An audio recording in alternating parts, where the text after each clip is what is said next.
मेरा नाम शकीला बेगम चौकीबाल ब्लॉक रालपुरा के रहने वाली है। मैं यू एक सेंटर बढ़ायो मेरा तरफ देख के काफ़ी सारा लोगों ने मतलब अच्छा लगे कि हमारी भी स्त्री का ना लाइफ बन जाएगी।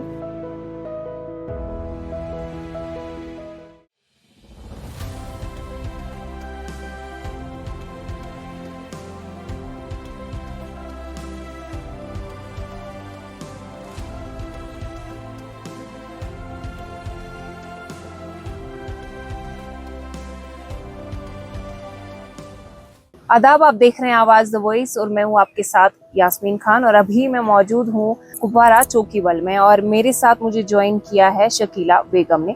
शकीला की अगर हम बात करें, एक विमेन एंटरप्रेन्योर है, लेकिन इनके एंटरप्रेन्योरशिप के पीछे जो जर्नी है उसके बारे में ऑफ कोर्स हम बात करेंगे। लेकिन सबसे इंटरेस्टिंग फैक्टर ये है कि ये एसटी कम्युनिटी से बिलोंग करती है एंड फर्स्ट एंटरप्रेन्योर अपने इलाके की है। बहुत शुक्रिया शकीला वक्त देने के लिए। आपसे जानना चाहूंगी कि एक एसटी तबके से आप ताल्लुक रखती हैं। जितना भी हम न्यूज वगैरह में देखते हैं तो एसटी तबके से जुड़े जो लोग होते हैं अमूमन इन सेक्टर्स में आगे नहीं आते हैं, मगर तब भी आपने अपना फिशरी यूनिट यहाँ पे स्टार्ट किया है। तो इसके पीछे की जो मेहनत है, बैक स्टोरी है, वो जानना चाहेंगे आपसे। जी, मैं पहले माँ बाप के घर में थी, 8 तक मैंने पढ़ा। उसके बाद मतलब 2-3 साल के बाद मेरी शादी हो गई। शादी के बाद फिर मैं जिस घर में थी वो बेरोजगार थे, मतलब कोई रोजगार नहीं था। ये मतलब अपनी मेहनत मजदूरी करके अपना दिन पास कर रहे थे। फिर मुझे भी एक शौक है, मैंने कहा कि मैं भी घर वालों के साथ ये हेल्प करूं, इससे मेरी भी लाइफ बन जाएगी। तो फिर मैंने सोचा, तो फिर मैंने इसमें उनके साथ बात की, उनके साथ मतलब जान पहचान हमें थी पहले भी। मेरे डैडी ने एक पहले क्या कहते हैं सर बनाया था, उसी के ज़रिए फिर हमने भी किया उनके साथ कॉन्टैक्ट। तो इन्होंने ये मतलब मुझे प्लान दिया गवर्नमेंट ने। तो फिर ये मैंने इसी के साथ बहुत रोज़गार रखा, अपना ताल्लुकात रखा। फिर मैं जब दुकान डाली इसकी फिशरीज की, पहले हमने ये सर बनाया था, सर में मैं रखती थी स्टॉक। फिर दुकान भी मैंने इसकी बनाई तकरीबन 2-3 लाख रुपया खर्चा करके, उसमें भी लेके डालती थी। आज ही कुछ दिन पहले मैंने नहीं डाली गर्मी की वजह से, क्योंकि उनको सफोकेशन हो जाता है, मर जाती थी। तो इससे बहुत अच्छा रोज़गार है, अपना घर का ही मतलब हलाल की रिज़्क है बिल्कुल। कि मेरी तरफ देख के और भी कई दुनिया को इसमें आया, जहन में आया कि हम भी ऐसे ऐसे काम करें। ज़रूरी थोड़ी है कि देखो बच्चे मेरे, आज मैं कर रही हूँ मेहनत मजदूरी, कल मेरे बच्चे देखेंगे मेरी तरफ, वो भी करेंगे। कई सारे बच्चे दर पदार घूम रहे हैं, उधर इधर ड्रग्स की शिकायतें आती हैं, बुरे कामों की आती हैं, उनसे भी ये देख के बचेंगे। कई सारे लोग, लड़कियां, वो भी मेरी तरफ देख के ऐसे ऐसे काम में इंटरेस्ट देती हैं। हाँ, पिछली बार बहुत सारी लड़कियां आई, उन्होंने मेरे से मशवरा पूछा, आपने क्या किया, कहाँ से लाया। मैंने कहा मैंने लाया ये, मतलब बहुत मेहनत करके जो कि अपनी रोटी रोजी इसमें कमाई जाती है फर्स्ट क्लास। तो बहुत सारी लड़कियां आई, मेरे से मशवरा लेने लगी, हमारे साथ हेल्प करो, हम भी ये काम करेंगे। तो आपसे जानना चाहूंगी कि ये जो जगह है कुपवारा की, इनफैक्ट कुपवारा से भी काफी पीछे है ये। तो मोस्टली जो फिशरीज का काम होता है ये होता है जैसे श्रीनगर के इलाके जो पानी के नजदीक है वहां पे होता है। तो कुपवारा जैसी जगह, खासकर चौकीबल में, इस सेटअप को बनाने में कितनी मुश्किलात? बहुत सारी मेहनत इसमें लगी है। आप खुद ही देखें, यहाँ से हमने ड्रेन बनाई है, यहाँ से आगे किसी जगह तक लेके गए ये ड्रेन बना के। खुद ही सोचो कि इसमें हमें कितनी मेहनत लगी। ये सारा खुद किया? खुद किया, सब कुछ खुद किया। खुद मेहनत मजदूरी करके लोगों को भी लाया, यहाँ मजदूरी पे बंदे लगा के फिर उनसे भी ये काम करवाया। और ये जो मछलियाँ अभी हमने देखी वहाँ पे, तो मतलब क्या इजी है इनको मैनेज करना या कितनी मेहनत लगती है? क्या रूटीन रहता है, क्या खाती पीती हैं और कब तक, मतलब अगर छोटी मछली लाई तो कितना टाइम लगता है उसको तैयार होने में? छोटी मछली लाई इनको 7-8 महीने लगते हैं तैयार होने में। वो भी इनको अच्छी तरीके से अगर इनकी देखभाल की जाए, इनको सुबह शाम, मतलब सुबह दोपहर शाम को हमें इनको भी फीड डालनी पड़ती है। मेहनत करें तो ठीक तरह ये पल जाती है, मेहनत ना की तो फिर पता ही है, मेहनत से ही सब कुछ होता है। और फीड वगैरह यहाँ पे इजीली अवेलेबल है? हाँ जी, मिलती है लेकिन दूर से लानी पड़ती है। अच्छा, दूर से लानी पड़ती है। यहाँ से हमें पहले कुपवारा जाना है, कुपवारा से आगे लोलाग जाना है, वहाँ भी कुछ ये महीने होगी, वहाँ से लानी पड़ती है। नहीं तो हम श्रीनगर से जाके लाते हैं। यहाँ पे तो नहीं मिलती है। विंटर्स में जब इस इलाके में बर्फबारी होती है तो बर्फ भी बहुत ज्यादा होती बर्फ है। इससे बर्फ ही उठा के मतलब ये इसके अंदर बर्फ पड़ जाती है, फिर मजदूर लगा के फिर बर्फ उठानी पड़ती है उसमें से हाँ उसमें से बर्फ पूरा गांव भरा होता है बर्फ से। यहाँ किसी का नुकसान भी हो जाता है, इसमें मर जाती है बर्फ से। हाँ, मछलियाँ सारी मर जाती सभी मर जाती है। हैं। उसके बगैर मतलब क्या रिस्क है इस बिजनेस में, अगर बात करें कि मतलब रिस्क तो इसमें रिस्क ही है।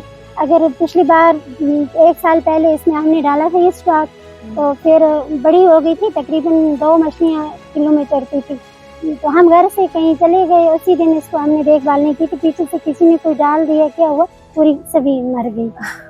मतलब अच्छा, 1 मतलब लाख जो रुपए क्या नुकसान हमारा हो गया। जो हमसाए वगैरह है, मतलब उनमें से किसी ने कुछ मिलाया था पानी में? मिलाया, हाँ पानी में कुछ मिला के डाला गया, उसमें फिर ये मर गई, सभी मर गई थी। वो पाल पोस के तकरीबन 3 लाख का वो स्टॉक हमारा चला गया पूरा। उसका फिर कुछ मिला भी नहीं गवर्नमेंट की तरफ से? कुछ भी नहीं मिला। ठीक, आपसे जानना चाहूंगी कि क्या इस तरह के कुछ और इनिशिएटिव्स यहाँ पे औरतें कर रही हैं और गवर्नमेंट उनका साथ दे रही है, कुछ सेंटर्स जिसकी वजह से औरतें जो है खुद मुख्तार हो, अपनी रोजी रोटी खुद कमा सके, ऐसे कुछ? गवर्नमेंट तो वहाँ से कोई साथ नहीं दे रही है जब तक यहाँ से इंसान बोल ना पाए। बोलने से तो फिर आखिर करेंगे, जो रोएगा जाके कुछ करेगा, गिरफ्तारी करेगा, मेरा घर यहाँ से ये गिर गया, वो हुआ, ये वो भी बड़ी मेहनत से, अगर हुआ भी कुछ बड़ी मेहनत से करना पड़ता है। ऐसे तो कुछ भी नहीं मैंने देखा किसी का। अच्छा, तो आपके साथ कभी ऐसा हुआ है, क्योंकि गांव में अक्सर ऐसी चीजें होती कि अगर कोई कुछ करता है तो छोटी सी बात जो है बहुत बड़ी बन जाती है, तो जब आपने यूनिट स्टार्ट किया तो ऐसा भी हुआ? यूनिट भी मैंने मजबूरी से स्टार्ट किया। मेरी बच्ची ने ग्रेजुएशन किया, उसके बाद उसका एडमिशन करने लगी। इनके जो कास्ट, थोड़ा सा कास्ट में मिस्टेक है, उस कास्ट की वजह से मेरी बच्ची घर पे बैठी पढ़ के पिछली बार भर्ती हुई, उसने वो पूरे सिलेक्ट हो के लास्ट में वो कास्ट की वजह से गिर गए। तो अब करेक्ट नहीं कराया आपने? वो करवाया, उसने बहुत सारी मेहनत हमने की थी, लेकिन कुछ भी नहीं हुआ उसका, किसी ने इंटरेस्ट नहीं दिया उसमें। हमारा एक ही, मेरे गाँव मतलब मेरा एक घर नहीं हो, तकरीबन 20 घर हैं, 20 घरों की जिंदगी खराब हो रही है। 20 घरों की जिंदगी खराब हो रही है, उनके बच्चे पढ़ पोस के दर घूम रहे हैं।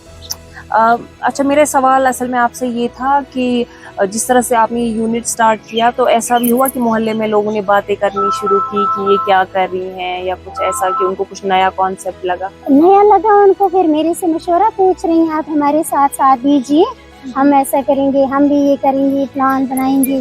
तो आपने बहुत अच्छा काम ये किया, लेकिन है ही अच्छा काम है ये। मुझे भी लगा कि अच्छा काम है, अपनी इज्जत से 10 रुपये अपने घर पे पहुँचते, किसी चीज की परेशानी नहीं, दिक्कत नहीं।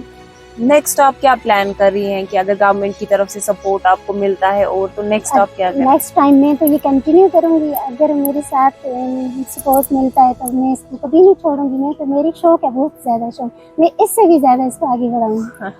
जी, तो जो आपके हस्बैंड है और सास ससुर, मतलब उनका क्या कहना है इस काम? उनका इसमें सबों के साथ से मैंने ये सब काम किए, सबों का साथ हमारा मिलजुल के हम सबों ने ये काम किया, मेरे घर वाले, मेरे बच्चे, भाई, मदर वगैरह सभी। जी, आखिर में आपसे जानना चाहूंगी कि वो औरतें जो अपनी जिंदगी में कुछ करना चाहती हैं लेकिन उनको डर है सोसाइटी का, समाज का, लोगों का, एक है ना, तो उनके लिए क्या मैसेज रहेगा? आप चूंकि आपने ये करके दिखाया है और एसटी कम्युनिटी से पहली आप ऐसी औरत हैं जिनने इस काम को अच्छे तरीके से किया है, तो क्या मैसेज देना चाहेंगे? मेरे ख्याल में ये ऐसे काम करें तो बहुत अच्छा रहेगा, उनकी जिंदगी अच्छी बन जाएगी, उनकी लाइफ अच्छी बन जाएगी, उनकी बच्चों के सामने, घर में, परिवार के सामने, अपने खानदान में उनकी लाइफ बन जाएगी अच्छी, अगर ऐसे काम वो करेंगी। मतलब इसमें तो कोई हद की जरूरत नहीं है, ये सब बहुत अच्छा काम है। यही नहीं, और अपने सेंटर चलाएं, अच्छा कई सारे प्लान होते हैं, इनमें इंटरेस्ट दें तो बहुत अच्छा। गवर्नमेंट का किस तरह का सपोर्ट है जो आप और चाहती हैं कि मजीद गवर्नमेंट की तरफ से मिलना चाहिए? आप मुझे गवर्नमेंट से एक सेंटर अगर मिलना चाहिए, इसका सिखलाई सेंटर, तो उसके लिए मेरे पास लड़कियाँ भी बहुत सारी मुझे वहाँ से आके बोलती हैं कि हम भी आपके साथ रहेंगे मिलजुल के, क्योंकि आपकी ये काम अच्छी है, आपकी सोच विचार भी अच्छी है, जो भी काम करती है इज्जत का काम करती है। एक सेंटर लाओ, हम भी आपके साथ इसमें रहेंगे, तो हम सीखेंगे, कल हमारी लाइफ भी बन जाएगी। अच्छा, तो मतलब जो लड़कियां हैं वो आपको देख के इंस्पायर होगी, वो भी चाहती हैं इस तरह का काम करना? 60-70 लड़की मेरे से मशवरा लेती है, आप हमारे साथ इस बारे में हेल्प कीजिए, हम सेंटर लाएंगे, तो हम सेंटर चलाएंगे। तो जब आपसे लड़कियां मशवरा पूछने आती हैं तो उस वक्त पे आपको खुद पे फख्र महसूस होता है कि मैंने भी कुछ किया है? होता है। ठीक। एक आखिरी सवाल मेरा आपसे है कि जब मछलियां रेडी होती हैं तो उनको कैसे सप्लाई करती हैं, क्या प्रोसेस है, किन के थ्रू बेचती हैं आप? जी, जब मैंने अपनी जो शॉप की मछली की शुरू की डाली हुई, उस पर मैंने बैनर वगैरह लगा के रखे हैं सब कुछ। वहाँ से मेरे कॉन्टेक्ट नंबर भी दुकान के लगे हुए हैं, वहाँ से फ़ोन आते हैं मुझे। वैसे भी मैं खुली रखती हूँ दुकान, ये जो आजकल गर्मी तो मैं इसमें थोड़ा बंद होगी, वरना मैं दुकान कंटिन्यू खुली रखती हूँ, दुकान तो खुली रहती है। उसमें है ना, वहाँ पे भी मैंने तकरीबन 3 लाख रुपए दुकान के अंदर मैंने खर्चा किया, उसमें लगा है ना ऑक्सीजन वगैरह सब कुछ लगा के दुकान के अंदर। तो आपने देखा भी ना? हाँ, मैंने वो सब खुद सेटअप करना पड़ता है। सब कुछ किया मैंने, सब कुछ। तो किसी पॉइंट पे ऐसा नहीं है कि आपने इतना पैसा इन्वेस्ट किया तो डर लगा होगा कि कहीं जाया ना हो जाए पैसा, बिजनेस लॉस तो नहीं होगा? वो नहीं था। तो पहले से ये था कि नहीं करना है तो करना है। भाई में अल्लाह की मर्जी, जो अल्लाह चाहे, लेकिन जो अल्लाह करता है वो बेहतर करता है। सही बात। उसके साथ। चलो, बहुत शुक्रिया।